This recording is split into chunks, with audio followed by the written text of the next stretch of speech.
Hello guys, അപ്പോൾ ഇന്ന് കോളേജിലെ ലൂമിയർ ഡേ ആയിരുന്നു കേട്ടോ. അപ്പോൾ ലൂമിയർ എന്ന് വെച്ച് കഴിഞ്ഞാൽ കൊമേഴ്സ് ഡിപ്പാർട്ട്മെൻറ്റ് നടത്തുന്നതാണ്. അപ്പോൾ ഞങ്ങളുടെ പരിപാടിയാണ്, ഞാൻ കൊമേഴ്സ് ഡിപ്പാർട്ട്മെൻറ്റിലാണ് കേട്ടോ. അപ്പോൾ ഗംഭീര പരിപാടിയായിരുന്നു. ഇതിപ്പോൾ എന്താണെന്ന് വെച്ച് കഴിഞ്ഞാൽ ബെസ്റ്റ് മാനേജ്മെൻറ്റിൻ്റെ അപ്പോൾ അതിൽ 3 മത്സരാർത്ഥികളായിരുന്നു കേട്ടോ. ബെസ്റ്റ് മാനേജർ ആവാനുള്ള 2 പേരെയും സെലക്ട് ചെയ്യുക. അപ്പോൾ അതിൽ 3 കണ്ടസ്റ്റൻസ് ആയിരുന്നു ഉണ്ടായിരുന്നത്. എൻ്റെ ഫ്രണ്ടും ഉണ്ടായിരുന്നു കേട്ടോ, അമൃത എന്നാണ് അവളുടെ പേര്. എൻ്റെ ബെസ്റ്റ് ഫ്രണ്ടാണ്. അപ്പോൾ അവൾ പാർട്ടിസിപ്പേറ്റ് ചെയ്തിട്ടുണ്ടായിരുന്നു. ഭയങ്കര കോമ്പറ്റേറ്റീവ് ആയിട്ടുള്ള ഒരു ഗെയിം തന്നെ ആയിരുന്നു. നല്ല ഇൻട്രസ്റ്റിംഗ് ആയിരുന്നു കേട്ടുകൊണ്ടിരിക്കാനും എല്ലാത്തിനും. അപ്പോൾ അതിൻ്റെ കുറച്ച് ഭാഗം ഞാൻ നിങ്ങൾക്ക് കേൾപ്പിച്ച് തരാം കേട്ടോ. നല്ല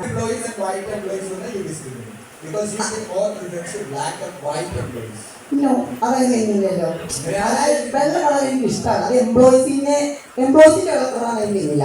കറുത്ത മനുഷ്യന് വെളുത്ത മനുഷ്യന് ഒരൊറ്റ കണ്ണുകൊണ്ട് അവരുടെ ശരീരത്തിലുള്ളതെല്ലാം ചുവന്ന രക്തമാണെന്ന് മനസ്സിലാക്കുന്ന മനസ്സിലാക്കണ്ടേ.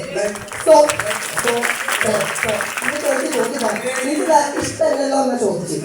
ഇപ്പൊ ഇഷ്ടമാണല്ലേ നിങ്ങൾ പറയും. വെറുതെ അലഞ്ഞിരിഞ്ഞ് ഞങ്ങൾ വിശന്നപ്പോൾ പിന്നെ പുറത്ത് ഫുഡ് കഴിക്കാമെന്ന് വിചാരിച്ചിട്ടോ. അങ്ങനെ ഞങ്ങൾ എവിടേക്കാണ് പോയി, ഷെഫ് ടൈൽസിൽ പോയിട്ട് ബിരിയാണി കഴിച്ചിട്ടുണ്ടായിരുന്നു. വരുമായിരുന്നു. അപ്പോൾ അങ്ങനെ പിന്നെ കുറേ നേരം അതൊക്കെ കണ്ടു കേട്ടോ. ശ്രീജലയുടെയൊക്കെ ഡാൻസും കാര്യങ്ങളൊക്കെ ഉണ്ടായിരുന്നു. ഭയങ്കര രസമുണ്ടായിരുന്നു. എല്ലാവരും കളിക്കുന്ന കാണാനും ഒക്കെ നമ്മുടെ സീനിയേഴ്സ് തന്നെ ആയിരുന്നു കേട്ടോ. അറിയുന്ന ചേച്ചിമാരും ചേട്ടന്മാരും എല്ലാവരും കൂടെ കളിച്ചിട്ടായിരുന്നു.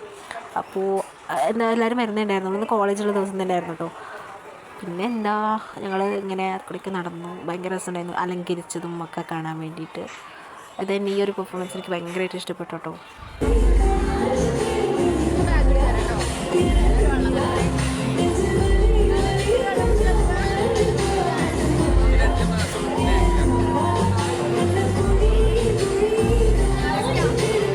അധികം നേരം നിന്നില്ല കേട്ടോ. പിന്നെ ഞാൻ നേരെ വീട്ടിലോട്ട് പോയി. അപ്പോൾ അത്രയുള്ളൂ. ബൈ.